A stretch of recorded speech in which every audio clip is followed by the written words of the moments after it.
In today's video, I'm going to teach you how to remove multi-factor authentication, or MFA, from your Zoho account. As you know, multi-factor authentication is an additional layer of security that many services, including Zoho, offer to protect your account from unauthorized access. While it's generally a good idea to keep this activated, there may be certain situations where you need to remove it temporarily, or if you're setting up a new authentication method. So, let's dive in and walk through the process step by step. First things first, you'll need to sign in to your Zoho account. Open your web browser and type in accounts, zoho.com. Enter your usual login credentials to access your account. Once you're signed in, you'll be on the main dashboard of your account settings. Now take a moment to locate the navigation panel on the left side of your screen. This menu contains a variety of options related to your account settings and configurations. Next, you'll want to focus on the multi-factor authentication option in this left-hand menu.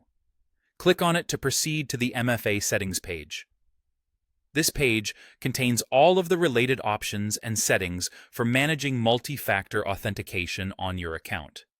You'll see a section called MFA Modes, which is essentially where you can view the different methods of multi-factor authentication that are currently enabled for your account, such as an app, SMS, or email verification. Now we're at the crucial step where we aim to remove the current MFA setup. This can be done by accessing the MFA Modes section. Each authentication method you have enabled will be listed here, and to remove them, you'll need to select the option to delete them one by one. Be cautious here. Ensure that this is what you intend to do, since removing MFA will make your account rely solely on your password.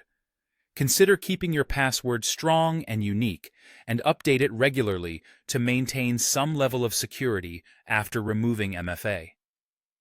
It's important to note that once you remove all MFA methods, you might not have the immediate backup security usually offered by multi-factor authentication. If you ever decide to add an extra layer of security back to your account, you can easily do so by revisiting this multi-factor authentication section and following the prompts to set up a new method. This should cover how you can successfully remove multi-factor authentication from your Zoho account. Should you run into any issues or have further questions, Zoho's support resources are a handy place to check for additional help. I hope this walkthrough made it easy and clear for you to manage your account security settings. Remember that keeping your information secure is always a priority, so ensure that you revisit your security preferences regularly. Thank you for watching, and stay tuned for more tutorials that help simplify your digital